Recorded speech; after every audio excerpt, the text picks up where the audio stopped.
We on the line right now. Are you a vegan? Who? Are you vegan? Oh, it's mine. Aunjanue? No, I'm not vegan. Okay, Did you I see was that just face? wondering. Vegan. Did you see her face? Please. Like, Hey, her face definitely said it all. I mean, I wish I could be. I tried to be several times, but no. Unfortunately, no. I appreciate that candidness. Just being, just being honest. hey, All right, so I want to You should have watched the Angela Mean show. You wouldn't even want to eat it no more. Hey, Yeah. I totally understand that. Totally. So, Aunjanue, I'm a preacher's kid, a PK.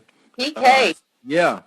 So, seeing the announcements about the Clark sisters and me having grown up in church playing the drums, back in the choir, I want to know what it was like to produce a film or a piece such as the Clark sisters with the impact that they had on the African-American culture, specifically gospel music and the black church. What was that like for you?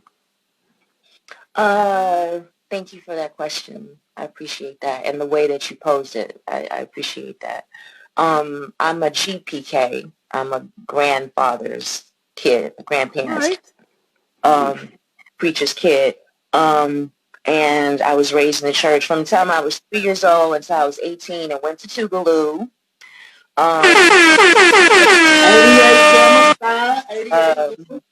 Sorry about that plug. I was in church 2 times a week and sometimes more than that. So that was my life. And I was not Kojic in Church of God in Christ. I was Baptist. But there were people, my best friend when I was a little girl, she was Kojic, so I would go to church times, St. James, Church of God in Christ on Gradyville Road, kind of, you know what I'm talking about. So this was important to me, and I had heard of Maddie Moss before I knew the Clark sisters, who the Clark were.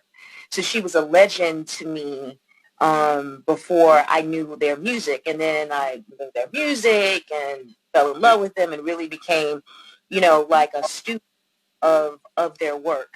Now, for me, portrayals, so with all of that in mind, portrayals of the Black church are really important to me. And I get really upset and angry when I will do broad strokes about Black church, because it really is that you're doing broad strokes about Black existence, right? There's the Apostolics, there's the Church of God in Christ, there's AME, there's Baptist, there's Methodist. So, and AME is not the same as, Black Methodist. They're different things. So all of that is a different kind of worship experience. So for me, I had to, out of respect to the Church of God in Christ community, out of respect to how I was raised, to the people that raised me in Mississippi, who I was steeped in that life, I took that seriously. And I didn't want it to be broad strokes. I wanted to capture it in a way that was as best as I could in the parameters that we had, because it's Lifetime, it's commercials, it's all of that stuff, to try to capture those details that say, we know what this life is. Mm-hmm.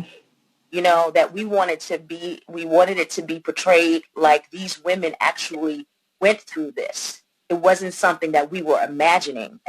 They went through this, And so for me, the specificity, for me, it was all about being as specific as could, like really, just drawing all of those colors that I could find everywhere that I could find it. And I took that very seriously. Very seriously. So seeing that we are from the church and knowing that we know how everything works and seeing that they were already legends to you, what did you do in preparation to even help you matriculate her role to the T? Because you were phenomenal. Thank you. I appreciate you saying that. Yeah. Well, I mean, somebody like, Dr. Batty, I mean. Oh, is right. I know. I just think about it because I'm like, dang, I wish I could play her again. Like I wish I could play her again because I have found since I played, since I did the part, so many more things about her. And like I said, it's a 2-hour movie. It's got a bunch of commercials in it. So there was there was a lot of stuff that we wanted to do that we couldn't do within, like I said, the parameters we had. So knowing what I know about her, you want to do justice to somebody like that. Yes. This woman was not just a leader of a leader in the culture community. She was a musical innovator. She was a music inventor. That part. Yes, that part, right? Because the choir in the Black church period didn't sound like that before Maddie Moss Clark, and it hasn't sounded like that since then. Facts. You know what I mean? Like she created that sound, and in addition to how choir sound now, what she did was she created a sound through her daughters. That's why her daughters don't sound like anybody else, right? Nobody. Like everybody else can sound great. It's not like people don't sound amazing and don't bust it off the roof. But there's a stamp on that Clark sound. It is a Clark sound. And they will say to this day that their mother invented that. That was her vision. And so, I mean, we're just back to what you were talking about with the Black with no chaser idea. What's amazing about the Clark sisters, and what I say, I bang this into the wall and bang it to the ground every day. Anytime somebody wants to talk to me about it, is that these women, no one was handing them music. Mm-hmm. They were not the Supremes. There was not someone in the next, no disrespect to the Supreme, but there was not someone in the next room like writing the songs for them. They were doing it all themselves, by themselves. Their sister was in the bed next to them writing songs that would change the world. They did that. They wrote their own music. They arranged their own music. They did their own songwriting. They did that themselves. They orchestrated themselves. They orchestrated for themselves a sound under the leadership of their mother in that house in Detroit, Michigan. Listen, if this movie was just as long as Michael Jackson's movie, I would have watched it. That's how long it could have been. I wish. Yeah. The Clark sisters, the Detroit Dream. Right. the Detroit Dream. Like I appreciate all of the work. We have some shared experience that I like to dive deeply with. But I appreciate your work in pushing the concept of Dr. Maddie Moss Clark. And I say the concept because, as you stated, she was an innovator in such a way. Not only did she, break out and establish the popularity of Black gospel music, she revolutionized and made relevant a faith tradition. Like the Kojic church pops because of the Clark sisters. Like you get out there, you understand, that she opened the doors to that culture, to the Kojic culture in a way, and popularized it in a sense that is unprecedented. And the movie screams out so many concepts. A concept of Black womanism and feminism. There's a cry for it. Woman, I appreciate, and that's why I start with womanism. It's a different concept. There you go. I appreciate the Black folks who are on this call, because this will be an interesting conversation as we really dig deep. There's a question I've been burning to ask you for years, and it's about your experience within the Brown Tougaloo Partnership and your experience and time at Brown University, knowing that you went from Brown. I shared that same experience. I stayed at Brown an extended period of time. Janet Cooper Nelson, who was the chaplain at Brown when you were there, and the chaplain at Brown when I was there, she says hi. And so, and for me, that moment built a radical esteem for me. And so I want to see what was your your moment, rolling down Thayer Street and going from Tougaloo to Brown, and what was that experience like? Well, there was a professor. His name is Jim Barnhill. He's 96, I think, at this point, at least 95 years old. He still lives in Providence, Rhode Island, on Transit Street. Mm-hmm. And he came to Tougaloo to do he would every couple of years and be a guest professor, right? And there would be a professorial exchange as well as a student exchange. And mm-hmm. he would do that. And so he did a play there.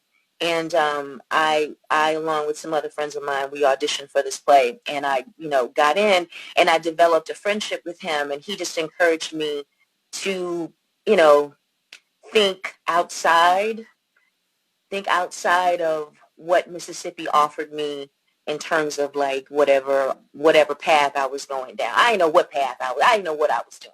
I'm just going to be real. I didn't know what I was doing. But he saw something in me that I didn't see in myself. I'm not somebody who's like, when I was 5 years old, I knew I wanted to be an actress. I'm not that person. I wish I had that. It took me a long time to accept the fact that this is how I could make my living. And I would say that only happened maybe like 7 years ago. But sometimes somebody has to see something in you that you don't see in yourself. And he saw something in me that I didn't see for myself. And that's why I ended up in going to Brown. I left Tougaloo after a couple of years, and I finished at Brown. And it changed my life. I mean, and I'm sure you know what that's like. I was a country girl, a country girl. Hold up now, we from the same street. On the same part of the road, and yeah, it just shook me in a way that, and here's the thing, I wouldn't take nothing from my Mississippi journey. As with all my frustrations with that state, I wouldn't take nothing from it. I wouldn't take nothing for it at all. And my experience at Brown, I would say, just equipped me to be the artist that I am. But in terms of the person that I am, Mississippi built that. Like I was amazed when I first found out you were acting. I was like, I didn't know acting. Shut up. And then it was like Broadway. I was like, Broadway. So I never even got to see you on Broadway. I only got to imagine it. So just know that my theatrical vision of you on Broadway was off the damn chain, okay? It was kind of like, I know, don't do that. Don't ruin my dream, okay? This is what I'll say. Don't read no reviews, okay? Don't worry about it. I have it to this day. I'm scared because I had you like, it was a mixture between Cats, Cirque du Soleil, and like Annie and Roots. You was in there. I was like, I bet she going ham. But but once I saw Soul Sister, I was like, hell yeah. Now we somewhere. And then ever since then, you the blackest black woman actress I ever seen. You play the blackest blacks. I'm talking about Book of Negroes, The Help. I'm like, boy, you live a damn struggle.